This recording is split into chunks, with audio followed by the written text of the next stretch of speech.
Hermanos, vamos a continuar con nuestro libro de Marcos. Ya estaba viendo, ya llevamos como 2 años ya casi estudiando Marcos, gracias a Dios. Como bien lo decimos Alejandro y yo, no tenemos prisa.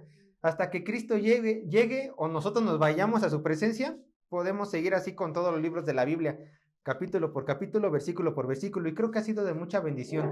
Pero ya vamos más de la mitad, entonces estamos en Marcos capítulo 9, verso 1 al 3, hermanos. Y el título de la predicación del día de hoy es una mirada al reino de Dios. Una mirada al reino de Dios, parte 1.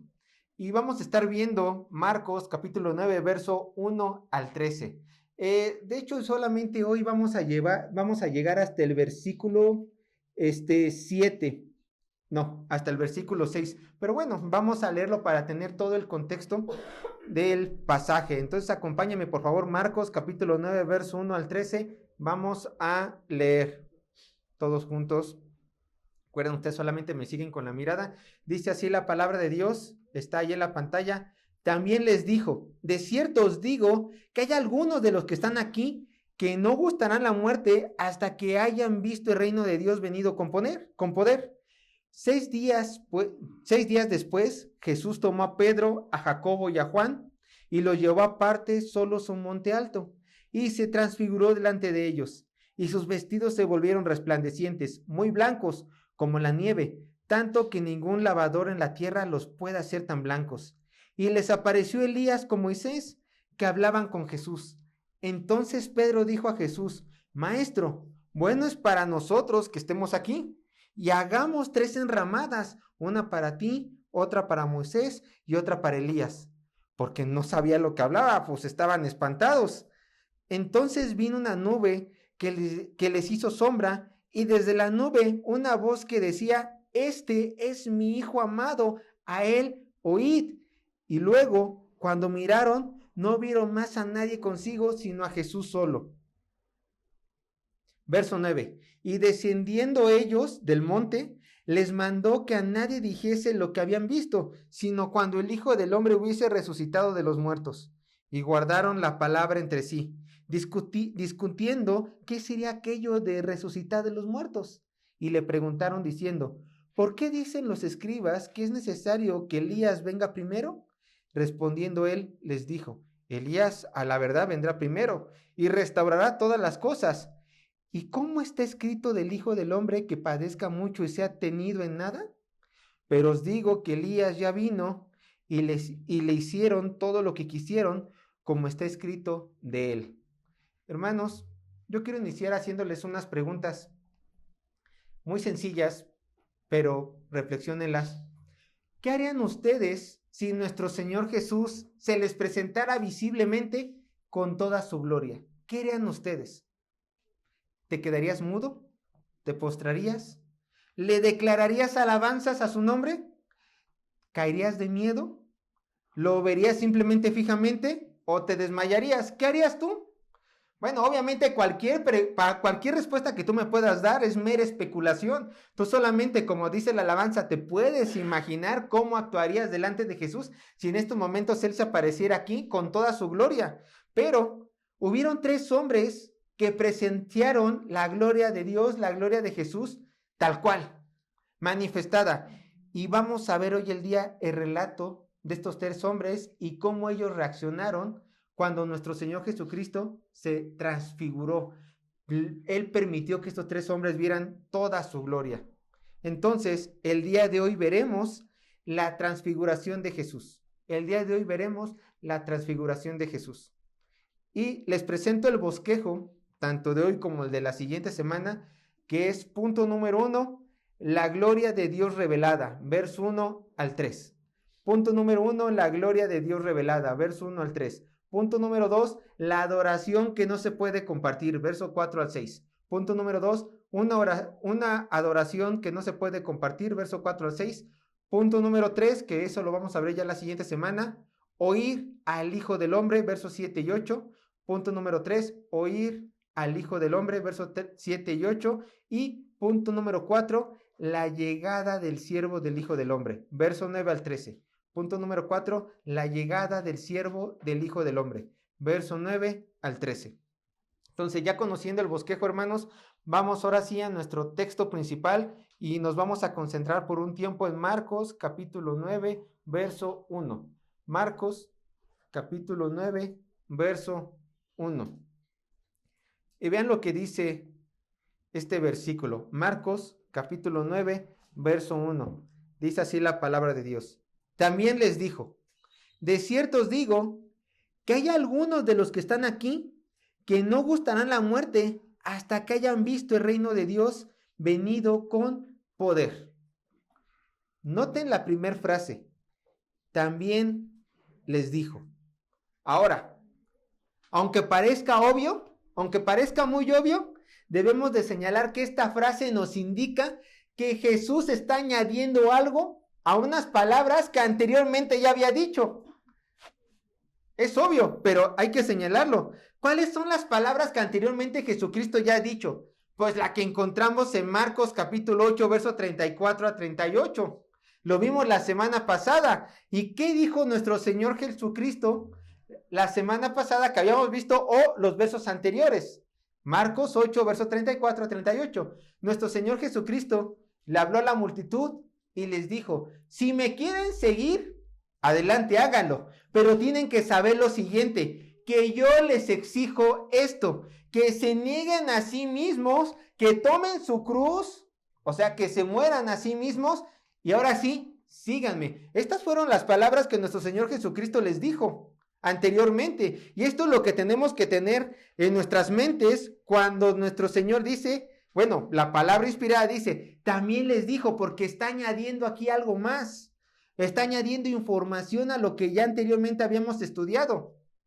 Entonces, por supuesto que estas fueron las palabras que nuestro Señor dijo a su audiencia de que tienen que morir a sus anhelos, tienen que negarse a sus deseos pecaminosos porque aún están en la carne, y una vez que hagan esto, ahora sí pueden ser llamados mis discípulos de corazón y ahora sí podrán seguirme con todas sus fuerzas, con toda su mente y con todo su corazón, porque esto es lo mínimo que yo exijo para que ustedes puedan caminar a mi lado. Ahora, muchos dirán, es que este tipo de cristianismo es un cristianismo radical. No es cierto, nuestro Señor Jesucristo lo está diciendo, esto es cristianismo básico. Aquel que quiera ser mi discípulo tiene que cumplir con estas condiciones, porque de lo contrario, ¿qué creen?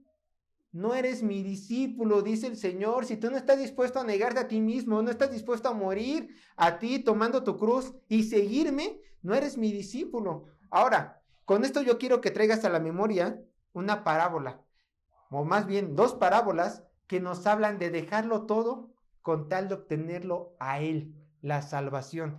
Vayan conmigo a Mateo capítulo 13, verso 44 a 46. Mateo capítulo 13, verso 44 a 46.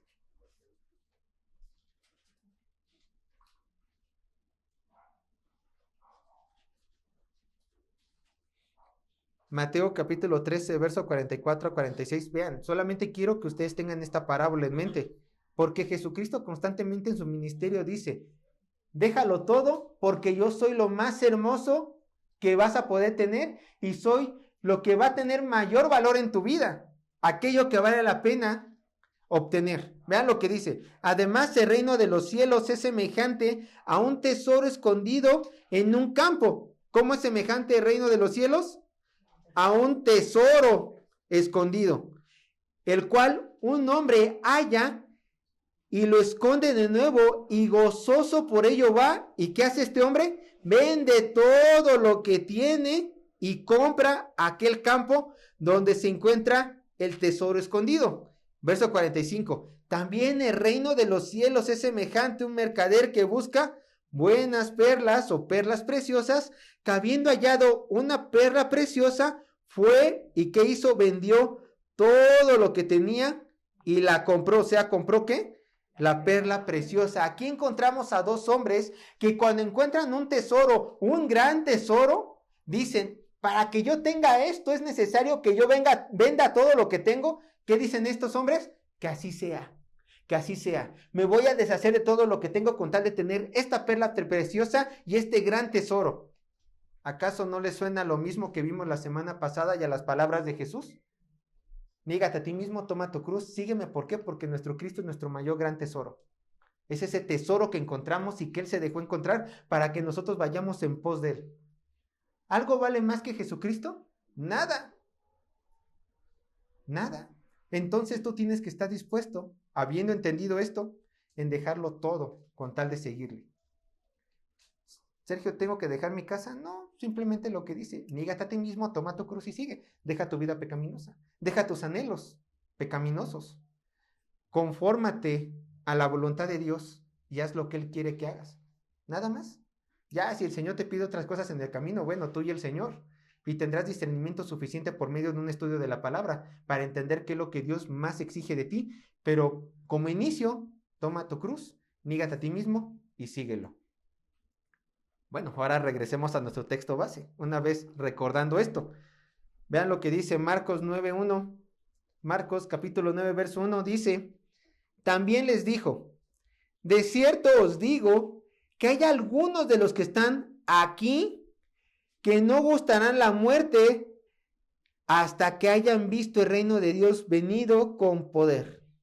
Ahora, hermanos, aquí los comentaristas no se ponen de acuerdo a qué se refiere estas palabras. Bueno, si nos regresamos a Marcos 8, Jesucristo no solamente le estaba hablando a sus discípulos, sino que Jesucristo le estaba hablando ya a una multitud. Y esta multitud, después de haberles dicho, ¿quieren seguirme? Hagan esto, porque les conviene perderlo todo para ganar su vida. Nuestro Señor Jesucristo ahora dice estas palabras, se dirige a la multitud y les comenta, de cierto, algunos de ustedes no morirán antes de ver la gloria de Dios, el reino de Dios en toda su gloria, con poder. Y los comentaristas dicen, ¿a qué te estás refiriendo, Jesús? ¿Qué son estas palabras? ¿Cómo que gente no va a morir antes de ver tu reino con poder? ¿A qué te refieres? ¿A quiénes les estás hablando específicamente? Muchas personas dicen, o bueno, los comentaristas dicen que el cumplimiento de estas palabras fueron cumplidas en la destrucción de Jerusalén en el año 70 después de Cristo. Pero otros comentaristas dicen, a ver, tú dices que la gente va a ver el reino de Dios, algunos, y quizás en el año 70 después de Cristo, algunas de las personas que escucharon estas palabras de Jesús seguían con vida, perfecto, como el apóstol Juan. Pero ¿acaso la destrucción de Jerusalén en el año 70 no es más bien un acontecimiento triste para los judíos?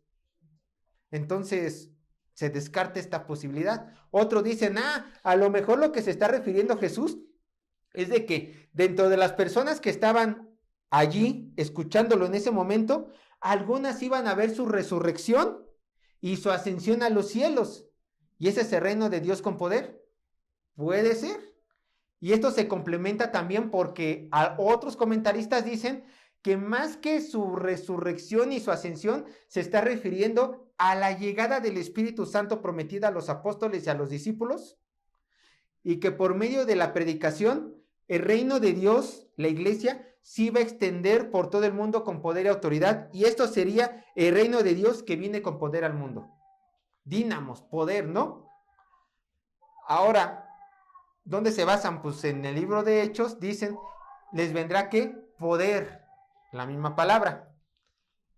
Suenan bien las dos últimas opciones, ¿no? Que el reino de Dios se vería manifestado con la resurrección de Jesús, se vería manifestado con la llegada del Espíritu Santo y con el crecimiento de la iglesia. Suena bien, pero yo no creo que esta sea la postura correcta de ver esta escritura. Yo no creo que esta sea la mejor interpretación. Yo les voy a decir por qué. Y aquí no es solamente mi opinión, sino es la opinión de muchos autores distintos.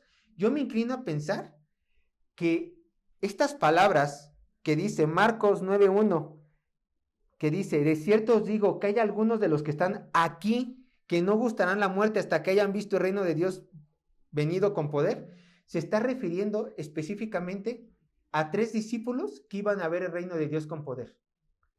¿De quiénes estamos hablando? De Pedro, de Santiago y de Juan. Sergio, ¿por qué piensas esto? Bueno, en 3 de los 4 evangelios, que es Mateo, Marcos y Lucas, se mencionan estas mismas palabras. Describen cómo Jesús habló a la multitud y dijo que era necesario negarse a sí mismo, tomar su cruz, que les convenía a las personas pues morir para salvar su vida, morir a sí mismos, y después automáticamente dice estas palabras: algunos de ustedes no morirán antes de ver el reino de Dios con poder. Ese es el texto anterior, ¿no? En su contexto posterior se les dice, pero en su contexto inmediato, automáticamente lo siguiente que ocurre es la transfiguración. En los 3 evangelios, automáticamente después de que Jesucristo dijo estas palabras, luego en los 3 evangelios se nos narra la transfiguración. Entonces, en su contexto posterior e inmediato, ¿de qué está hablando nuestro Señor Jesucristo? O los autores, ¿qué nos quieren dar a entender? Que esto se cumplió en 3 de las personas entre toda la multitud: Pedro, Jacobo y Juan. Y que ellos iban a ser los seleccionados, esos algunos que iban a ver el reino de Dios con poder. Es lo que el texto nos indica automáticamente. Una cosa ocurre después de otra. Un relato ocurre después de otro. Y recuerden, un texto fuera de su contexto es un pretexto. Todo tenemos que verlo bajo el contexto de lo que estamos leyendo y de lo que estamos interpretando. Ahora, ¿por qué la transfiguración de Jesús es una mirada al reino de Dios con poder? ¿Por qué sería eso? Uno puede decir, estas personas tienen que ser inmortales porque algunos no morirán. Esto sería una mala interpretación. Unas personas no morirán para ver el reino de Dios con poder. Y nosotros nos imaginamos el reino de Dios cuando los cielos ya se abran y venga nuestro Señor Jesucristo en su segunda venida. Pero no se está refiriendo a eso el texto. Recuerden esto: Jesucristo es Dios mismo, es Dios encarnado. Por lo tanto, la segunda persona de la Trinidad, en Él encontramos plenamente revelada la gloria de Dios y su eterno poder. Por eso, al ver al Hijo de Dios en la transfiguración en todo su poder, el ver la imagen de Cristo, ahora sí, liberada como Dios mismo, automáticamente eso es ver el reino de Dios con poder. Les voy a enseñar unos textos donde nos hablan de este gran poderío y de esta revelación del Hijo y del poder. Vayan conmigo a Juan capítulo 1, verso 14. Juan capítulo 1, verso 14.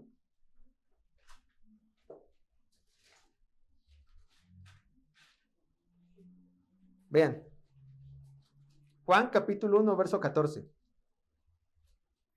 Dice así la palabra de Dios: aquel verbo, o sea, se refiere a Jesús, fue hecho ¿qué? Carne. Pues sí, se encarnó la segunda persona de la Trinidad y habitó entre nosotros, escuchen, y vimos su gloria.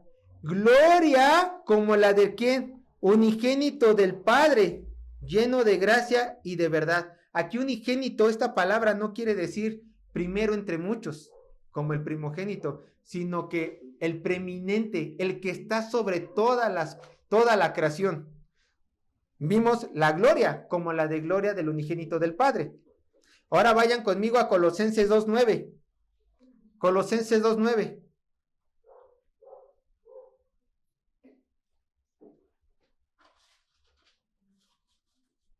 Colosenses 2:9. Dice así la palabra de Dios: porque en él, Jesús, o sea, vean, el verbo que habíamos dicho en Juan 1:14, habita corporalmente, esto es importante, toda la plenitud de la deidad. Ahí está. Ahora vayan conmigo a Hebreos 1, 2 y 3. Hebreos capítulo 1, verso 2 y verso 3. Dice así la palabra de Dios, Hebreos capítulo 1, verso 2 y verso 3. En estos postreros días nos ha hablado el Hijo, Jesús, a quien constituyó heredero de todo y por quien asimismo hizo el universo, el cual, aquí está la palabra clave, siendo el resplandor de su gloria y la imagen misma de su sustancia. Ahí nos detenemos. Entonces, nuestro Señor Jesucristo se va a revelar a sus 3 apóstoles porque Él mismo es la gloria del reino de Dios, porque Él mismo es Dios. Ahora, ¿por qué se les va a revelar a estos 3 hombres? Si nos vamos, recuerden, siempre es importante leer el contexto de toda la Biblia. Si nos vamos más atrás, ¿qué es lo que encontramos? A más atrás del capítulo Marcos 8:34, ¿qué es lo que encontramos? ¿Se acuerdan que nuestro Señor Jesucristo estaba caminando en Cesarea de Filipos y les dijo a sus discípulos, ¿quién soy yo? ¿Se acuerdan? Y Pedro le dijo, todos hablaron, muchos creen de ti, eres Juan el Bautista, eres un profeta, pero Pedro fue iluminado, más bien se le reveló por medio del Espíritu Santo y dijo, tú eres el Cristo. Después, nuestro Señor Jesucristo dice, ya revelé mi identidad, el Señor ya la reveló. Ahora tienen que entender que el Mesías, el Cristo, tiene que morir. ¿Y qué hizo Pedro? No hagas esto, se lo ordenó, lo vimos, no hagas esto. Pero Jesucristo le dijo, tiene que ser cumplida toda palabra, yo tengo que morir. Después viene lo que ya vimos de junta la multitud, niéguense a ustedes mismos, pero, hermanos, algo estaba pasando en el corazón de los apóstoles.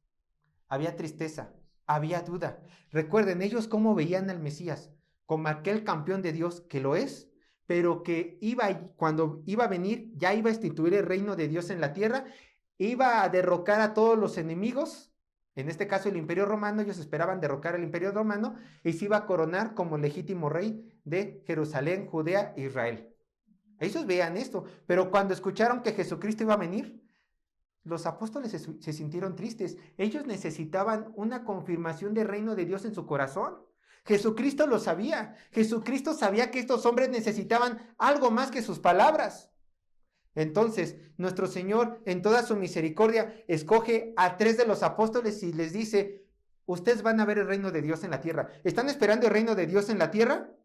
Humanamente hablando, a un Cristo conquistador, a un tipo de David.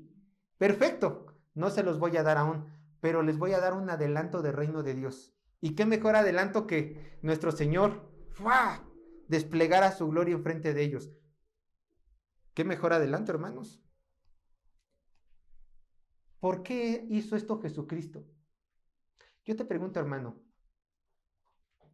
¿qué es lo que hace el cielo, el cielo? ¿Qué es lo que hace el reino de Dios, el reino de Dios? ¿Qué es lo que hace tan especial el cielo donde Dios habita, por así decirlo? ¿Qué es lo que lo hace tan especial? ¿La vida eterna? ¿Los ángeles? ¿Los querubines? Dios mismo, exacto. Entonces Dios mismo se les tenía que revelar como el gran tesoro del reino de los cielos. ¿Están esperando una nación? No le esperen, espérenme a mí. Yo soy lo más grande que va a haber en el reino de los cielos. ¿Y qué creen, apóstoles? Yo estoy con ustedes y estaré con ustedes. Voy a permitirles ver el resplandor de mi gloria. Entonces, ya llegamos a Marcos capítulo 9, verso 2.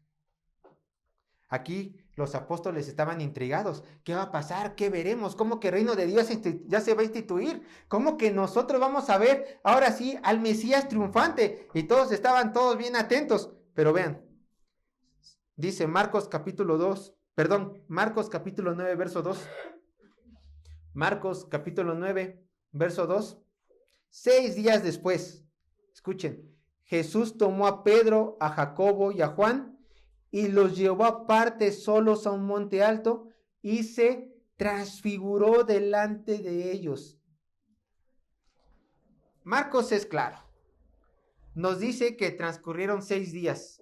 Jesús tomó a 3 de sus apóstoles, algunos que iban a ver el reino de Dios, y aquí pues 3 son algunos, Pedro, Santiago y Juan, hijos de Zebedeo. Recuerden, estos 2 eran hermanos.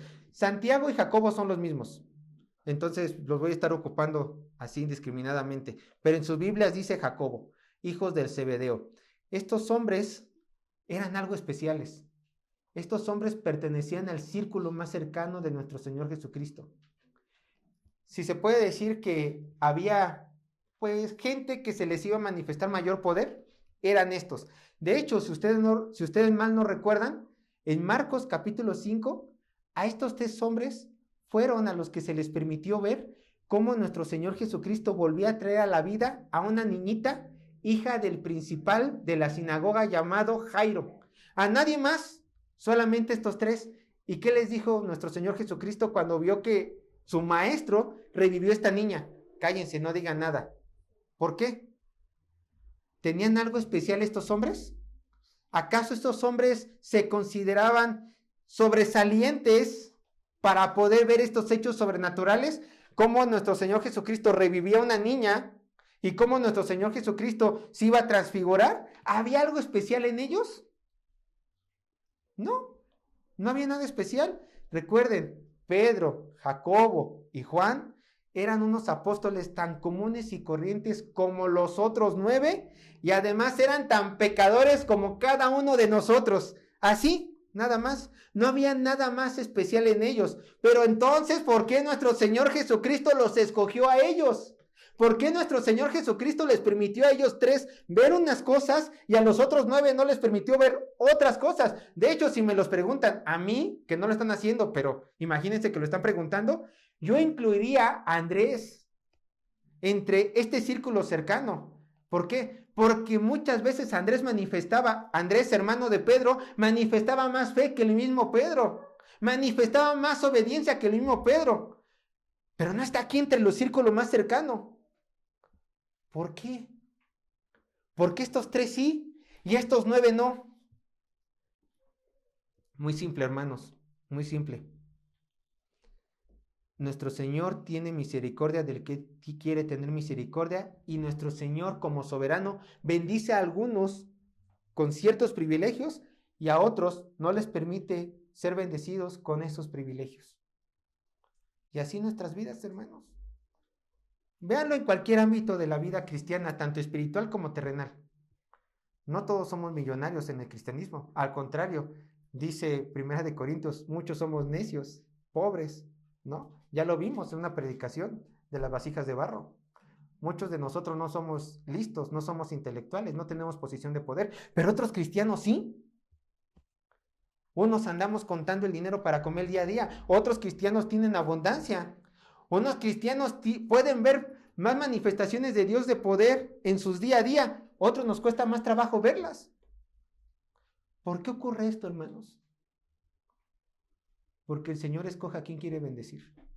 Repito, en cualquier ámbito de nuestra vida. Vayan conmigo a Romanos capítulo 9, verso 14, 16. Yo sé que este texto habla de la salvación.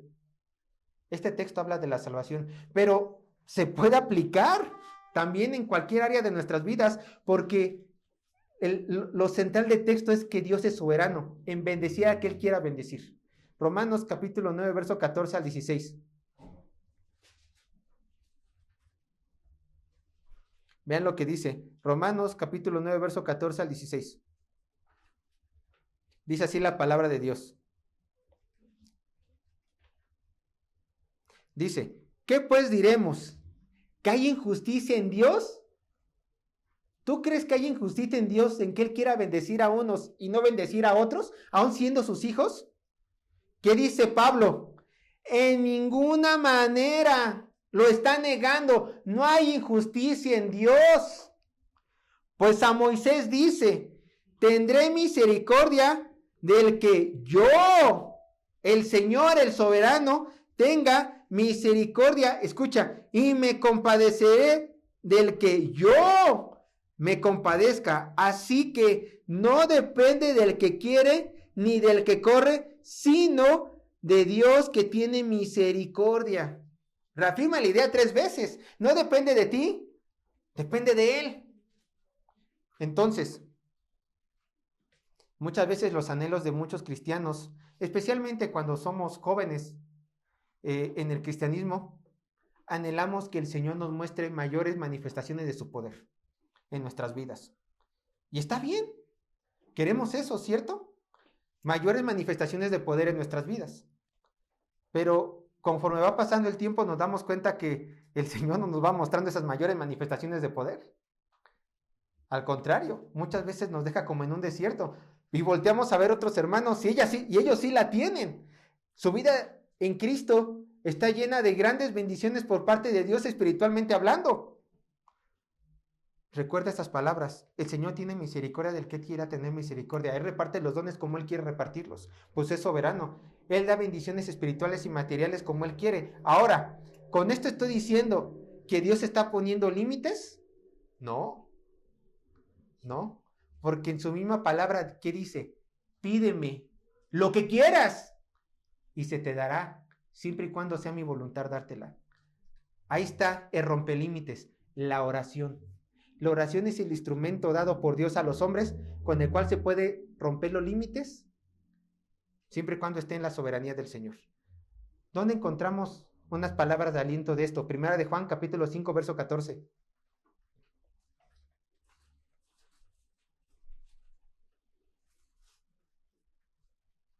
Primera de Juan, capítulo 5, verso 14.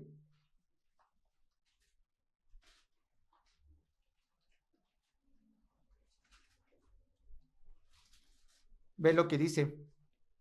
Primera de Juan, capítulo 5, verso 14. Dice, y esta es la confianza que tenemos los creyentes en quién, en Él, o sea, en Cristo, en Dios, que si pedimos alguna cosa, no dice el Señor, pide alguna cosa física o una cosa espiritual, sino que aquí está muy abierto, si no pedimos alguna cosa conforme a su voluntad, Él nos oye. ¿Y qué creen? Responde, nos los dará. Pero aquí está la condicionante, ¿conforme a qué? A su voluntad. Entonces, no oramos para que el Señor nos conceda nuestros anhelos de nuestro corazón, sino que oramos para que nuestros anhelos de nuestro corazón se amolden a la voluntad de Dios. Así tiene que ser la oración. ¿Se dan cuenta? Pero entonces, si tu corazón está conforme a sus anhelos de Dios, Él te escucha y Él te dará. ¿Por qué? Porque está conforme a su ¿qué? A su voluntad. Ahí lo tenemos. Ahora, si en tu corazón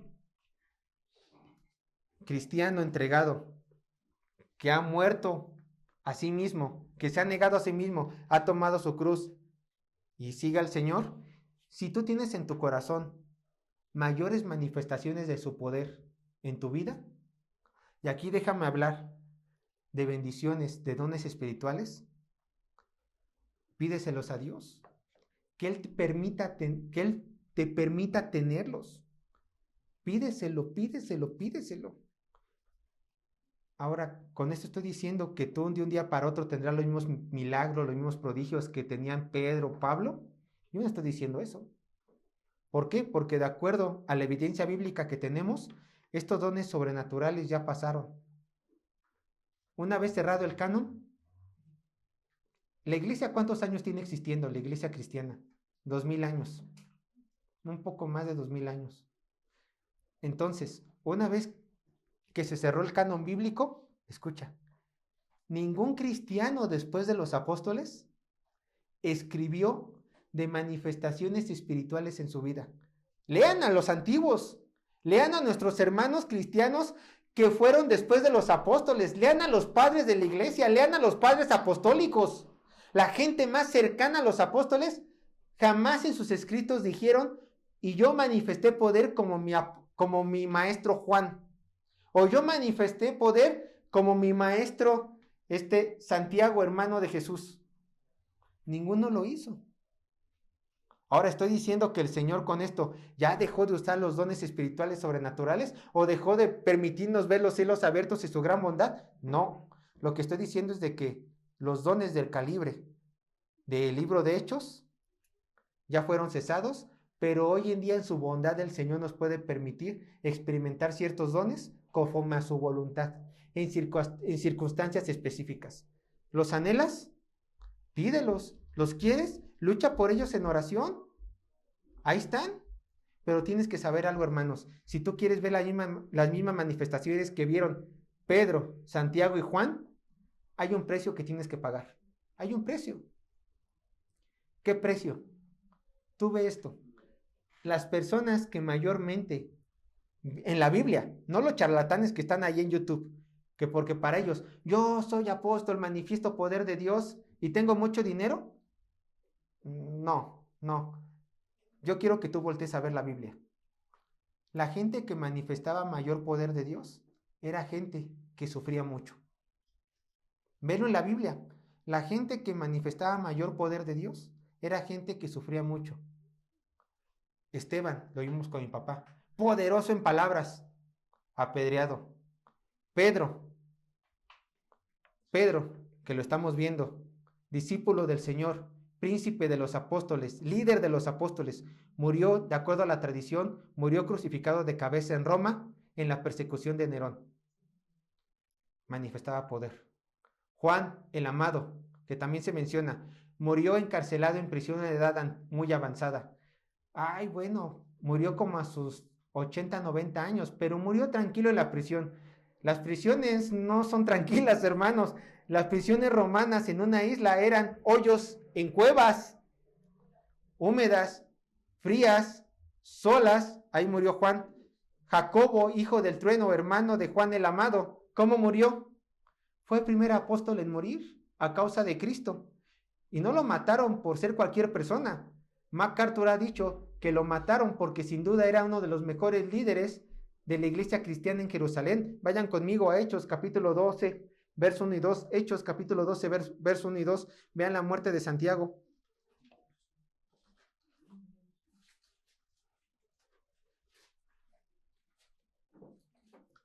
Vean lo que dice Hechos capítulo 12, verso 1 y 2. En aquel mismo tiempo el rey Herodes echó mano a algunos de la iglesia. ¿Para qué? Para maltratarles, torturarlos.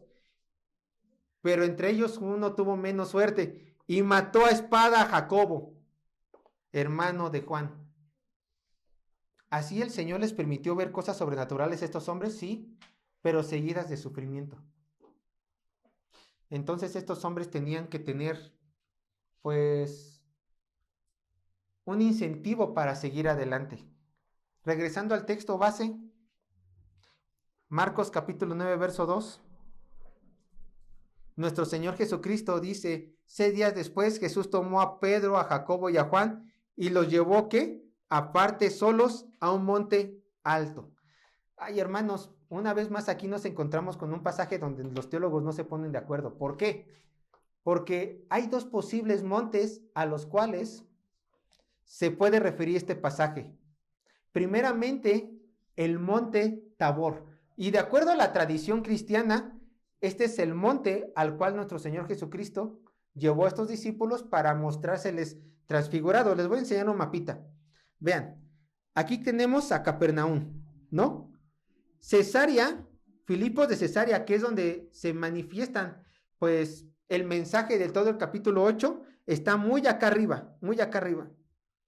Entonces, dicen los que están de acuerdo a esta postura, que después de dar este mensaje, en esos 6 días, nuestro Señor bajó a Capernaum, pues volvió a su centro de operaciones y después, para mostrarle a estos discípulos su transfiguración, bajó hasta acá, hasta el monte Tabor, por aquí, que está muy cerca de Nazaret.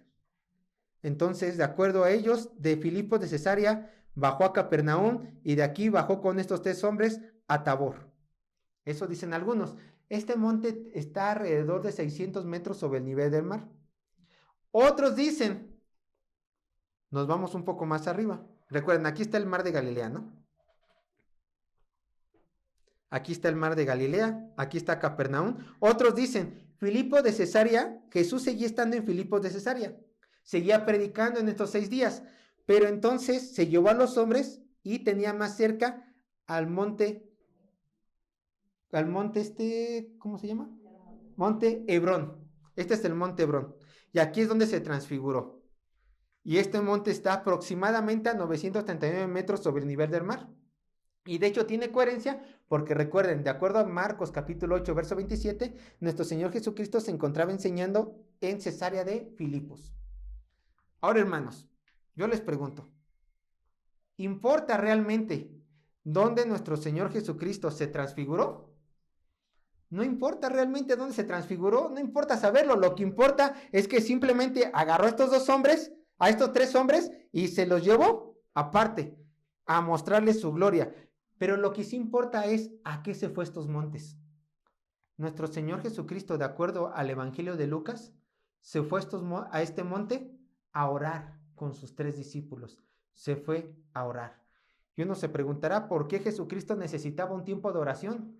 Más bien, la pregunta es, ¿por qué no necesitaría nuestro Señor Jesucristo un tiempo de oración? Nuestro Señor Jesucristo siempre estaba en comunión constante con el Padre, lo hemos estado viendo en todo el Evangelio de Marcos. Siempre nuestro Señor Jesucristo se va aparte para orar solo con su Padre, pero en esta ocasión específica, nuestro Señor Jesucristo necesitaba fuerzas porque ya iba a llegar la hora de su muerte. Su mayor batalla, humanamente hablando, ya le iba a tener que enfrentar. Entonces necesitaba comunión con el Padre más que nunca. Y vean, continuamos con Marcos capítulo 9, verso 2. Y lo llevó aparte solos a un monte, y ahora sí, estando en este monte, ya sea monte Hebrón o Tabor, se transfiguró. Se transfiguró. Lucas dice que mientras oraba, mientras los discípulos, también menciona, se estaban durmiendo, dizque orando, pero el Señor estaba persistiendo en la oración, dice el texto que se transfiguró. Ahora, aquí hay una palabra muy importante, esta palabra de metamorfo, o mejor dicho, lo pronuncié mal, metamorfó. Esta es la palabra de transfiguró. Ahora, esta palabra simplemente quiere decir cambiar, transformar. Quiere decir eso, cambiar, transformar. Entonces podríamos traducir esto, se transformó, cambió Jesús. En frente de sus apóstoles se transformó, cambió. Ahora, pero esta palabra de cambiar, transformar, es la misma palabra que nosotros ocupamos para la oruguita, que se transforma en mariposa. Hubo un cambio radical. A la oruguita deja de ser un gusano y se vuelve un insecto con patas, con antenitas y con alas. Un cambio totalmente diferente. Esta es la idea. Un cambio totalmente diferente. Vamos a encontrar a Jesucristo en la carne y después va a seguir en la carne, pero con una transformación totalmente diferente, mostrando su gloria, mostrando a estos discípulos su naturaleza divina en todo su esplendor. Que yo les recuerdo, en la gloria nuestro Señor Jesucristo va a seguir teniendo su cuerpo físico, porque recuerdan cómo se fue a los cielos, con su cuerpo resucitado. Entonces esto simplemente es una probadita de lo que más adelante se va a seguir viendo. Ahora, hay unos aspectos que los 3 evangelios mencionan de cómo fue esta transformación, cómo fue esta transfiguración, esta metamorfosis. Vean lo que dice Marcos capítulo 9, verso 3. Y aquí Marcos va a empezar a describir la transfiguración. Recuerden, Marcos no estaba aquí. Probablemente estas son palabras de cómo Pedro se las comentó a Marcos, porque Marcos estuvo un tiempo con Pedro. Vean lo que dice. Y sus vestidos se volvieron, ¿cómo? Resplandecientes, muy blancos como la nieve. Y vean, aquí enfatiza Marcos, tanto que ningún lavador en la tierra los puede hacer tan blancos. O sea, lo primero que vemos es de que sus vestidos se hicieron blanquísimos.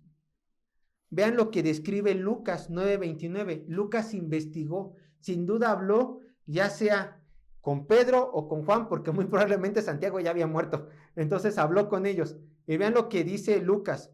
Y entre tanto que oraba nuestro Señor Jesucristo, la apariencia de su rostro se hizo otra, y su vestido blanco y resplandeciente. Entonces no solamente tenemos que el vestido era blanco, sino que ahora también salía luz del mismo vestido, pero dice que su rostro se hizo otro. ¿Cómo se hizo otro? O sea, ¿le cambiaron los rasgos a Jesús? No. Mateo 17:2. Y se transfiguró delante de ellos, se metamorfó, o sea, cambió completamente, y resplandeció su rostro como el sol. Ahí está.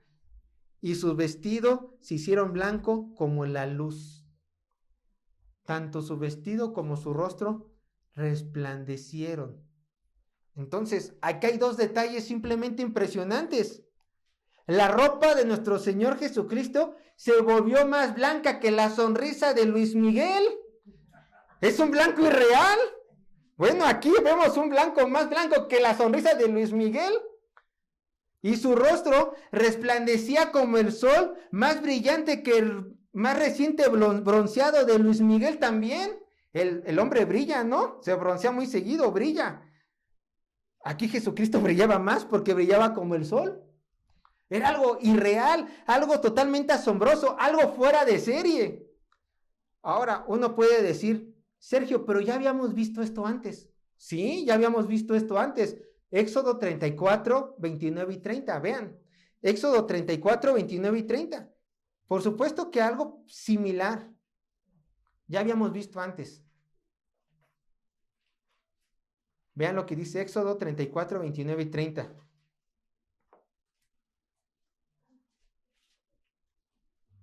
Vean lo que dice. Aconteció que descendiendo Moisés del monte Sinaí, con las 2 tablas del testimonio en su mano, al descender del monte, no sabía Moisés que la piel de su rostro resplandecía, después que hubo hablado con Dios. Y Aarón y todos los hijos de Israel miraron a Moisés, y aquí la piel de su rostro era resplandeciente, y tuvieron miedo de acercarse a él. De hecho, la escritura misma dice que era tanta la impresión de que la piel de su rostro resplandecía que le tuvieron que poner un velo para no ver la gloria de Dios, porque a fin de cuentas era un reflejo de la gloria de Dios. Ahora, ¿por qué yo digo que son similares, mas no son iguales estos 2 acontecimientos? Una, porque como un ejemplo, Moisés cuando bajó del monte Sinaí era simplemente como un espejo reflejando la gloria de Dios. Cuando tú pones un reflejo en el sol, puedes reflejar su luz, ¿no? Y jugar con el michi. Puedes hacer eso. No es que el espejo tenga luz propia, no. Es que simplemente es un reflejo de la luz, pero aquí viene la diferencia. La luz, el brillo, la gloria que manifestaba Jesús no era un reflejo de Dios. Era su misma gloria porque Cristo era Dios mismo. La humanidad de Jesús fue opacada por la gloria que resplandecía de él. Por eso el acontecimiento es totalmente diferente. Tú tienes poder de Dios, o cualquier humano puede decir que tiene poder de Dios. ¿Por qué cree? Ese poder no le pertenece. La gloria es de Dios y él no la piensa compartir con nadie más. Así pasó con Jesucristo. Él sí pudo decir, esta es mi gloria, véanla. Pedro, Santiago y Juan, aprecien esto porque en un futuro les va a servir como consuelo. ¿Y esto por qué lo hizo? Porque las escrituras dicen fuerte y claro, Jesucristo es Dios. Por eso, no solamente su rostro resplandeció, sino que también pudo transfigurar su propia ropa. Vayan conmigo a Colosenses 1:15. Vean lo que dice, yo lo leo. Colosenses 1:15, ya está en la pantalla. Él es la imagen del Dios invisible, el primogénito de toda creación. Es la imagen. Ahora, vean lo que dice Juan 14:8 y 9. Juan 14:8 y 9. Felipe le dijo, Señor, muéstranos al Padre y nos basta. Jesús le dijo, ¿tanto tiempo hace que estoy con vosotros y no me han conocido, Felipe? El que me ha visto a mí, ha visto al Padre. ¿Por qué? Porque es un solo Dios. El reflejo del Padre está en Cristo porque Cristo es Dios mismo. La gloria de Dios emana de Jesús porque Él es la segunda persona de la Trinidad. Y aún vean cómo lo describe Juan, en Apocalipsis.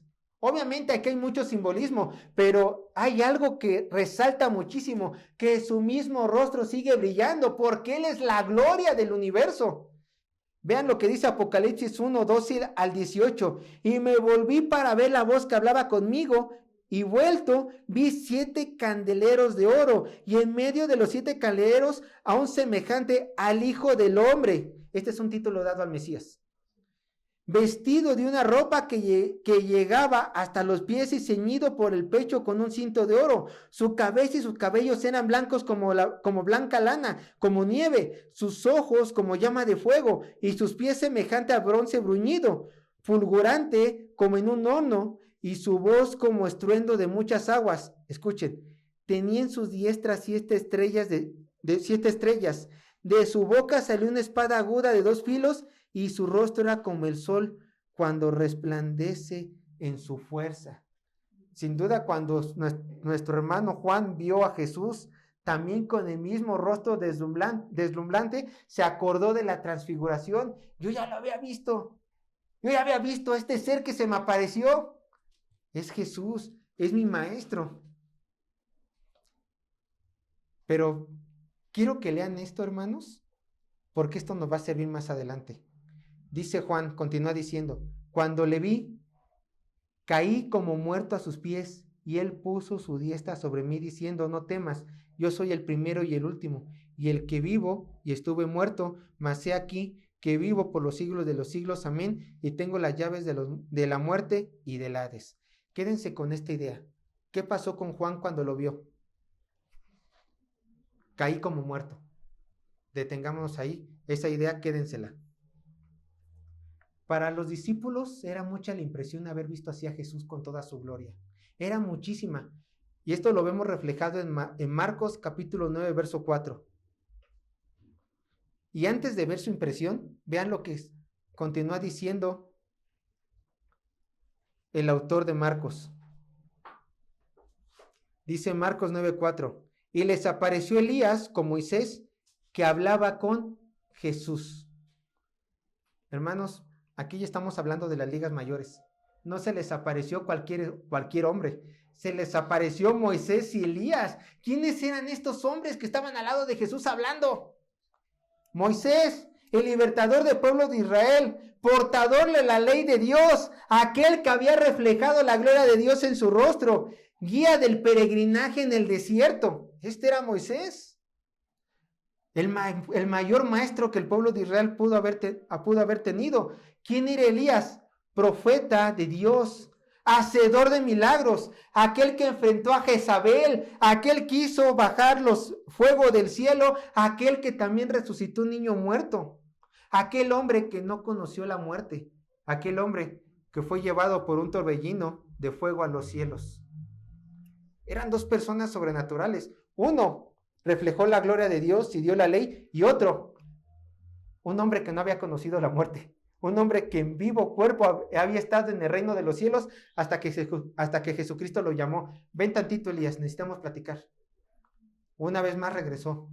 Ahora, ¿por qué estos dos hombres, hermanos? ¿Por qué estos dos hombres estaban platicando con Cristo? Los teólogos dicen que era necesario que estos dos hombres se manifestaran. ¿Por qué?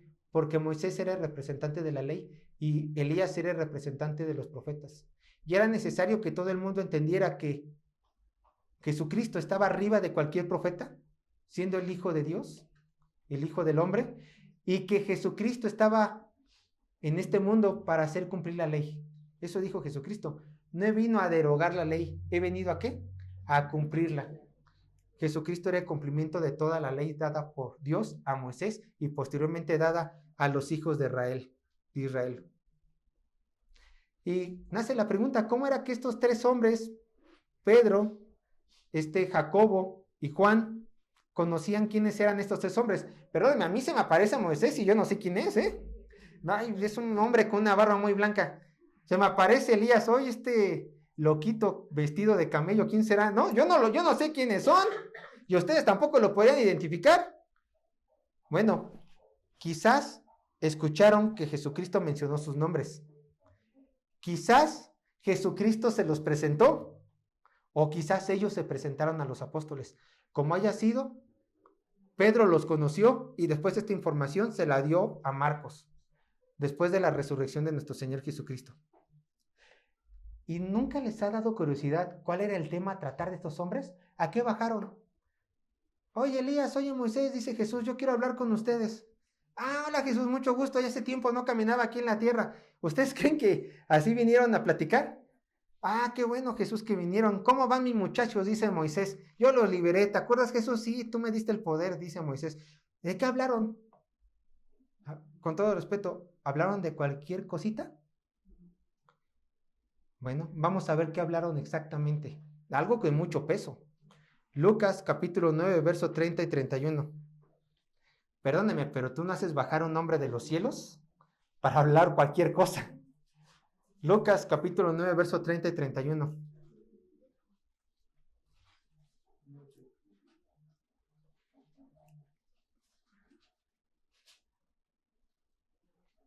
Lucas capítulo 9, verso 30 y 31. Vean lo que dice. Aquí se nos muestra el tema que hablaron estos tres hombres. Y aconteció que yendo ellos y hablando, he aquí, perdón, uno que les iba a dar. Lucas 9, 30 y 31. Y he aquí, dos varones que hablaban con él, los cuales eran Moisés y Elías, quienes aparecieron rodeados de gloria. Escuchan, y hablaban de su partida que iba Jesús a cumplir en Jerusalén. Este ya va a ser el tema recurrente en todo lo que resta de Marcos, la muerte del Señor Jesucristo. Constantemente nuestro Señor Jesucristo va a estar hablando de su muerte. Y al parecer nuestro Señor Jesucristo habló con Moisés y con Elías para afinar ciertos detalles de la ida a Jerusalén y de su crucifixión. ¿Por qué? No sé, el texto ya no nos dice, pero el tema que estaban hablando era la muerte de nuestro Señor Jesucristo. Y esto nos tiene que poner contentos. El cielo estaba involucrado en nuestra salvación, hermanos. Le plació a nuestro Dios hacer partícipe al cielo, a nuestros hermanos en la fe, en esta obra tan sobrenatural. ¿Esto qué nos da a entender? Que tenemos un Dios que le gusta relacionarse con sus hijos, relacionarse con sus creyentes, para ciertas decisiones, para cómo esparcir el reino de Dios en la tierra. Y ahorita, la forma en la cual el reino de Dios iba a empezar a esparcirse en la tierra, iba a ser por medio de la muerte de Cristo. Entonces estaban afinando detalles, hablando de su muerte y cómo iban a llegar a Jerusalén. De eso estaban hablando. Bueno, y mientras ellos hablaban, vean lo que pasa en Marcos 9:5.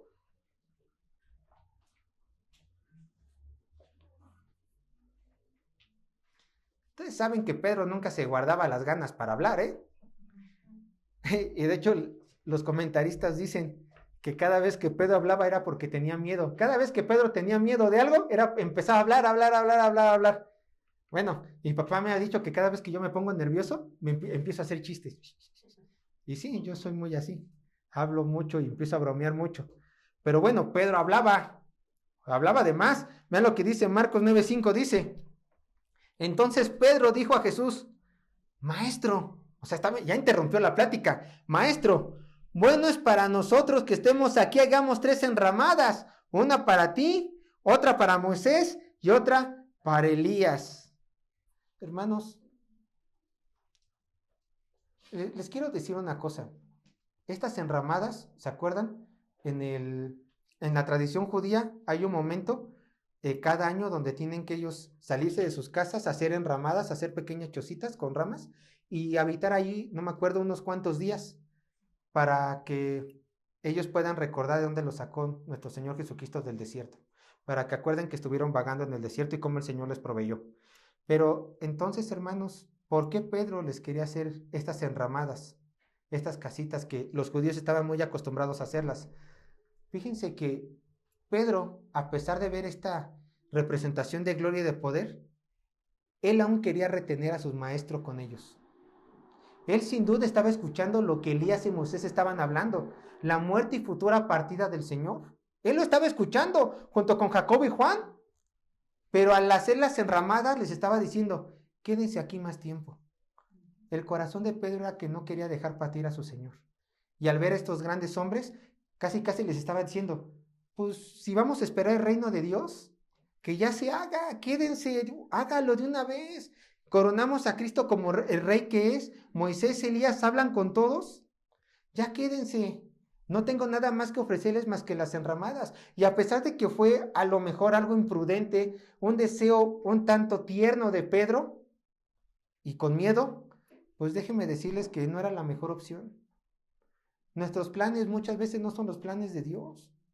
Y a pesar de que nosotros tengamos buenas intenciones, diciéndole a Cristo: mira mi enramada, quédate más tiempo, Él va a tener que tomar ciertas decisiones en nuestras vidas para seguir adelante con sus planes. Entonces, aquí Pedro estaba actuando como un humano más, poniendo su mente todavía aquí en la tierra y no viendo más allá, no metiéndose en esta conversación celestial en que, bueno, si es necesario que mi Cristo se vaya, que así sea. Él lo quería todavía retener.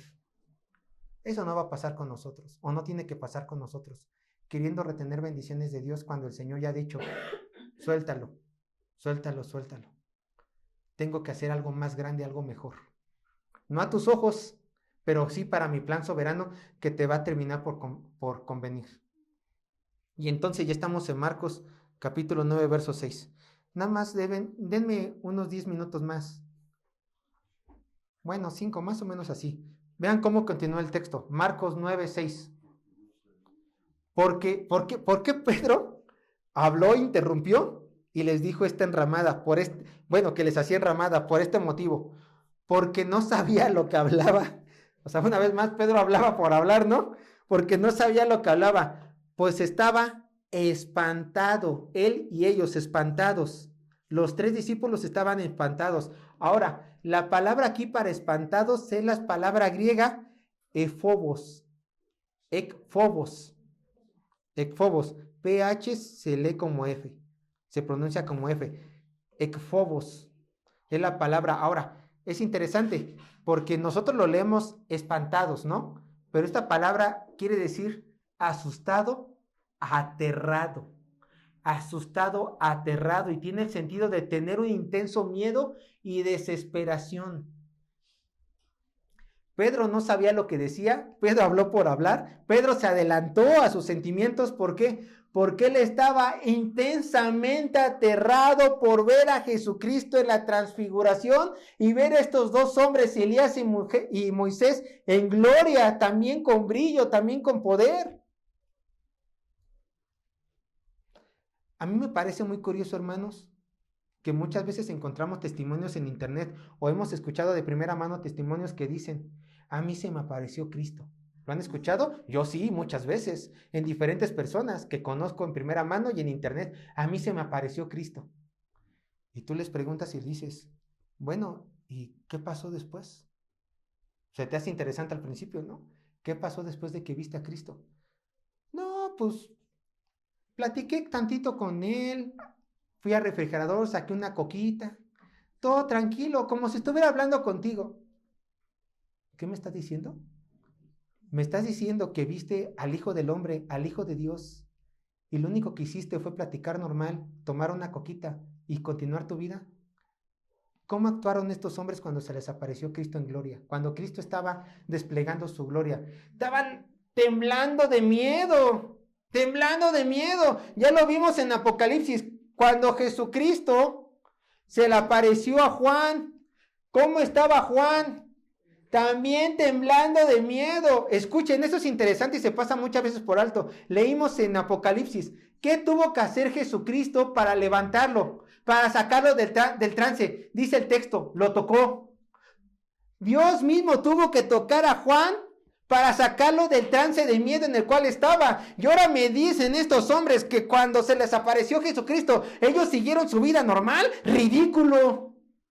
Totalmente ridículo. Es imposible estar en la presencia de Dios y no sentir miedo. Sergio, estás exagerando. ¿Cómo que Dios te da miedo? ¿Qué estás viendo? ¿Qué estamos leyendo? Estás en la presencia de Dios y tú tienes que temer. ¿Por qué? Porque no estás con cualquier hijo de vecino. Estás en la presencia del 3 veces santo. Aquel que no solamente enjuicia tu cuerpo, sino que también enjuicia tu alma. Aquel que tiene las 7 estrellas en sus manos y tiene el cetro en la otra mano. Aquel que puede ver los 7 sellos del Apocalipsis. Aquel que reina sobre todo. Si estás en la presencia de Dios, tienes que temer indiscutiblemente. Hermanos, ¿cuál es el principio de la sabiduría? El temor de Jehová. Léanlo. El principio de la sabiduría es el temor a Jehová. Aquí en hebreo también tiene el mismo significado, terror. ¿Tú quieres ser sabio? ¿Tú quieres conocer más íntimamente a Dios? ¿Tú quieres tener mayores manifestaciones como estos hombres? Teme, tenle terror a Jehová. Oye, Sergio, pero no me estaba diciendo que Jesucristo nos amó y por eso se entregó por nosotros en la cruz. ¡Claro! Pero vete al espejo. ¿Ya estás glorificado como Moisés? ¿Ya eres 100% hecho perfecto? No. ¿Estás camino a la perfección? ¿Sigue habiendo pecado en ti? Entonces, cada vez que te acerques a Dios en oración, tienes que hacerlo con, escucha, temor reverente. Sí, con la confianza porque eres un hijo adoptado, claro, pero con temor reverente porque no vas enfrente de un presidente, enfrente de un rey terrenal, estás enfrente de aquel que lo creó todo y aquel que con solo pensarlo puede destruirlo todo. Ahora, ¿temes a Dios? ¿Tienes el temor santo impregnado en tu piel cada vez que te acercas a Él? Deberías. Ahora yo te doy dos razones por las cuales no tienes temor de Dios, porque puedes no temer. Primera razón, eres inmaduro espiritualmente. No temes a Dios porque eres inmaduro espiritualmente. Como no te has esforzado en conocerle más por medio de su palabra, no te has esforzado en comunión con Él en oración, tú piensas que Dios es un simple humano más. Tú piensas que Dios es un simple ser con mucho poder. Tú piensas como esas imágenes que están en los templos católicos, de que Dios es un señor adulto con barba, sentado en el cielo, cumpliéndote todos tus caprichos. Un Santa Claus, pero con más poder. Eres inmaduro y por eso no temes en la presencia de Dios. O también está la otra posibilidad. No temes a Dios porque no le conoces, porque no se te ha revelado, no has visto su gloria. Los apóstoles no temieron a Cristo hasta que se transfiguró. Quizás tú no temes a Dios porque nunca has visto su gloria y por lo tanto no eres salvo. Esas pueden ser las dos razones por las cuales no temes a Dios hoy. Y por supuesto, hay perdón y salvación para tu alma. Arrepiéntete. Él tiene los brazos abiertos. Él no solamente se te va a aparecer transfigurado, sino que ya tienes toda la revelación de su palabra aquí. El resplandor del rostro de Dios ya está aquí en su palabra, en la Biblia que tú tienes en tu mano. Ahí puedes ver la gloria de Dios. Y este libro santo te puede enseñar a temerle, a amarle, por supuesto, a sentirte amado, claro, pero a nunca olvidar quién es Él, que es algo que constantemente tenemos que traer en nuestra mente. Entonces, hermanos, para terminar, al igual que los apóstoles vieron la gloria de Dios, vieron el reino de Dios en la tierra, cada uno de nosotros tenemos que buscar este mismo reino, buscando el rostro de Dios por medio de nuestro estudio de la palabra y por medio de la misma oración. Tenemos que ejercitar este temor reverente que demuestra madurez, hermanos, si queremos realmente conocerle y estar en su presencia. Ahora yo te pregunto, y esta es la siguiente alabanza que vamos a cantar después de la oración. ¿Cómo te imaginas que va a ser si te llegas a encontrar a Dios? ¿Cómo te imaginas que va a ser tu actitud? ¿Como un niño inmaduro? ¿O con temor santo, reverente, pero sabiéndote muy amado por Él? Hermano, medita en esto, por favor. Medita en esto. Vamos a orar al Señor.